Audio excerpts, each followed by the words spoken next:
Alhamdulillahi wa syukrulillah. Assalatu wassalamu ala rasulillah Nabiyina Muhammadin wa ala alihi wa ashabihi wa mawala. Rabbi shrah li sadri wa yassir li amri wahlul 'uqdatam min lisani yafqahu qawli. Jamaah subuh rahimakumullah. Untuk subuh kali ini kita coba mereview, meninggalkan tentang karunia yang senantiasa Allah berikan kepada kita sebagai bentuk kasih sayangnya, yakni karunia hidayah atau bimbingan, petunjuk. Sebahagian ulama merinci hidayah yang Allah berikan kepada manusia itu ada 5.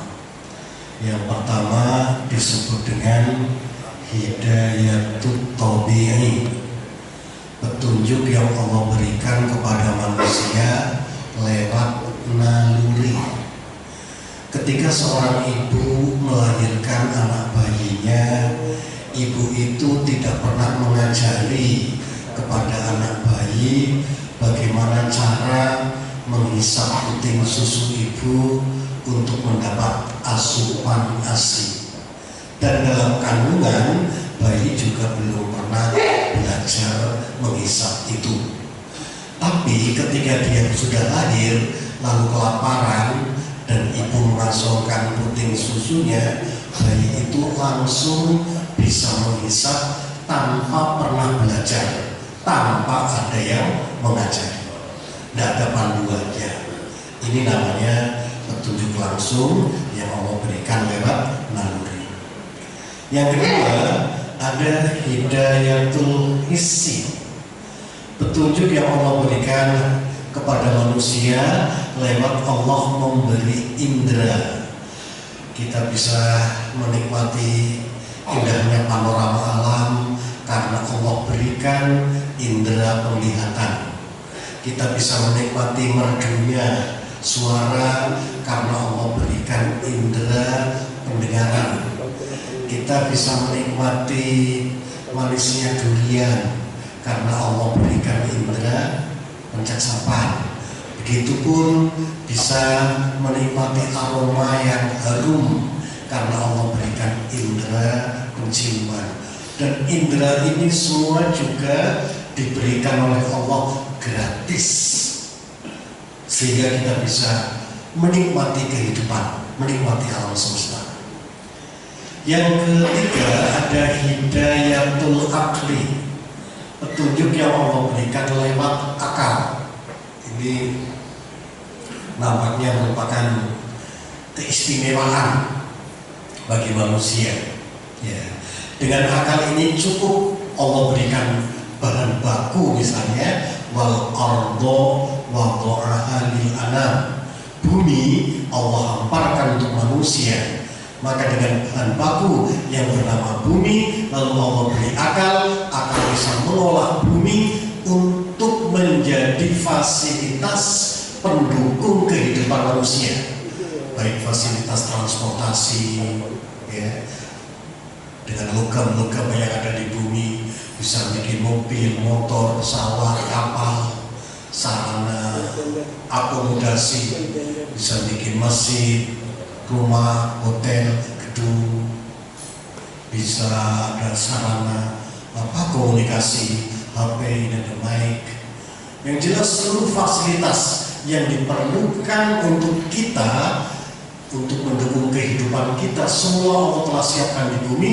Dengan akal itulah manusia bisa mengolahnya, insyaallah. Sehingga untuk akal ini memang bisa ditumbuh kembangkan, sehingga manusia bikin lembaga pendidikan dari mulai PAUD sampai perguruan tinggi yang belajar di sana manusia semua. Tidak ada kambing ikut belajar, ayam juga. Artinya apa? Akal memang kekhususan untuk manusia. Berikutnya ada hidayatul-din, petunjuk yang Allah berikan lewat wahyu. Ya. Syahrul Ramadan alladzi unzila fihi al-Qur'an hudan linnas.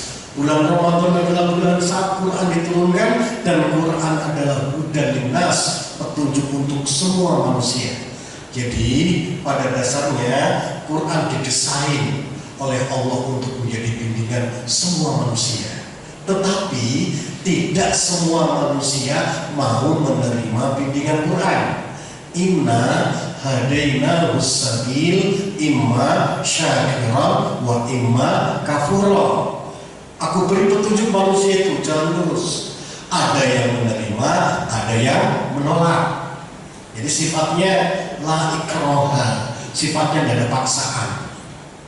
Nah, kesadaran untuk menerima Al-Quran atau kesadaran untuk menolak Al-Quran adalah merupakan pijakan pertanggungjawaban manusia di hadapan Allah Subhanahu wa Ta'ala. Ini penting sekali ya. Jadi kesadaran kita mau menolak atau mau menerima itulah merupakan pijakan untuk kita bisa pertanggungjawaban di hadapan Allah.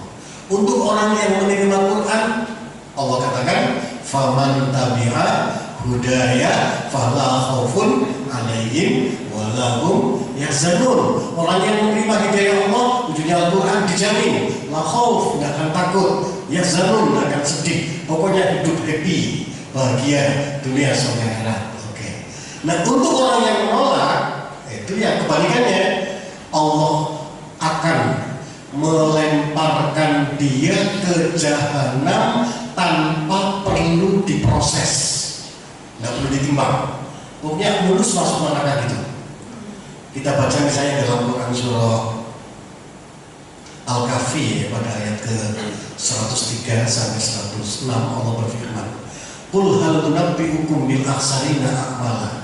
Maukah kamu saya beritahu tentang orang yang amalnya paling rugi? Siapa itu? Alladzina dhalla sa'yuhum fil hayatid dunya. Orang yang ketika menapaki hidup di dunia itu sesat, salah langkah, salah jalan. Wa hum yasabuna annahum yuhsinuna sun'a, tapi mereka selalu merasa berbuat baik saja. Orang ini salah jalan tapi selalu merasa baik, menganggap baik. Siapa itu? Ulaiikal ladzina kafaru bi ayati rabbihim. Itulah orang yang menolak ajaran Allah Subhanahu wa Ta'ala. Sampai mati dia tolak dan merasa baik tanpa Quran. Untuk orang yang kayak begini, fahabitat a'maluhum, semua amalnya musnah. Kalau orang Bugis katakan amalnya tidak di-ranking gitu ya. Falanuqimu lahum yaumal qiyamati wazna. Nanti pada hari kiamat kami tidak perlu mengadakan penimbangan untuk amal mereka, tidak perlu timbang. Dan jika jazau jahannam, untuk mereka balasannya langsung masuk ke neraka jahannam.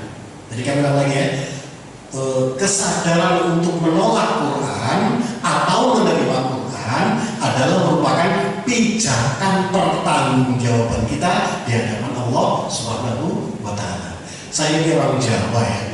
Orang Jawa itu ada yang sadar menolak Al-Quran tapi merasa baik-baik saja. Misalnya orang tua mengatakan pada anaknya, "Le, mriki rasa mikir neko-neko, rasa ngaji, rasa sholat, sing penting mangan wareg, nyandang rapet tuh hangat gitu." Hidup tuh gak bisa macam-macam lah. Gak usah ngaji, gak usah sholat segala. Yang penting cukup sandang pangan, merasa baik tanpa ajaran Allah. Insya Allah masuk jahanam tanpa proses. Sangat mengerikan. Makanya sifatnya la ikraha fiddin, tidak dipaksa. Berquran itu tidak ada keterpaksaan. Kenapa tidak boleh dipaksa? Qad tabayyana rusydu minal ghayy. Kalau orang gunakan akalnya, gunakan indranya, nanti dia akan mendapatkan kebenaran di situ dan tahu betul mana jalan yang benar, mana jalan yang salah. Kita ambil contoh misalnya ya. Pada tahun 1975,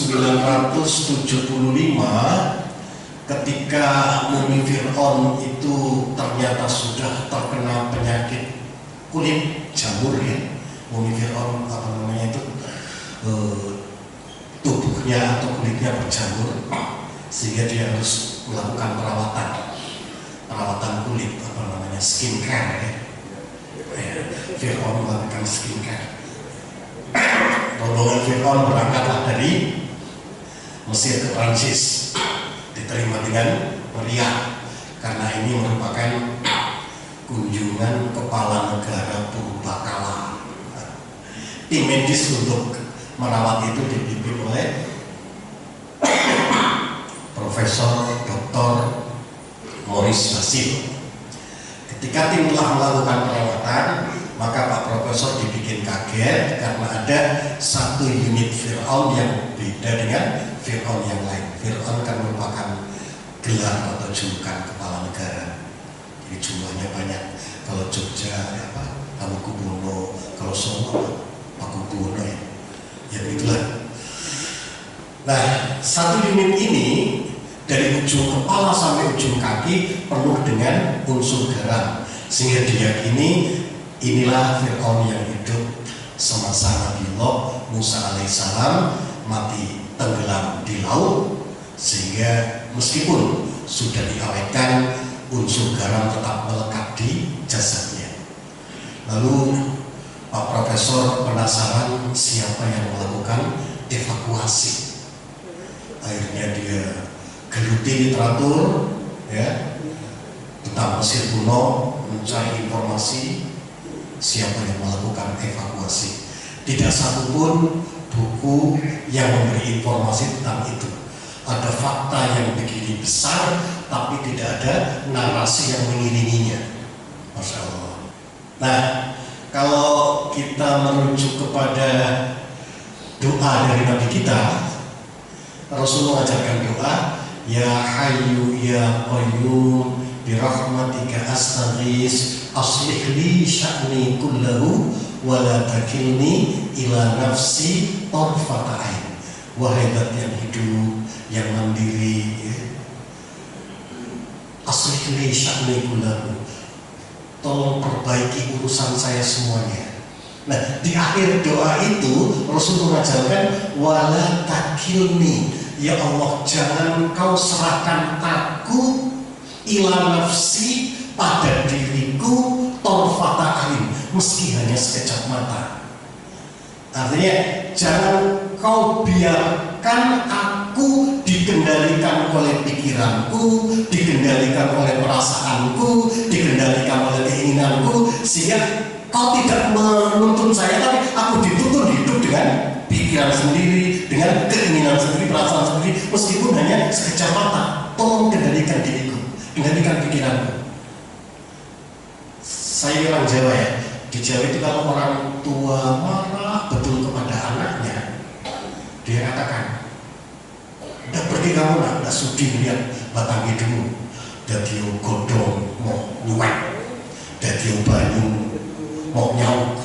Artinya kalau anak sudah tidak mau diatur oleh orang tuanya, orang tua marah sudah pergi, silakan.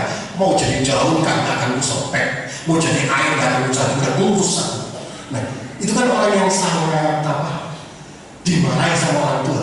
Nah, kalau Allah marah pada kita kan begitu, udah pergi sana yang setan, gak urus gitu. Nah, Rasul minta pada kita, Rasul minta pada Allah agar Allah berkenan nuntun saya dan jangan menyerahkan diriku padaku.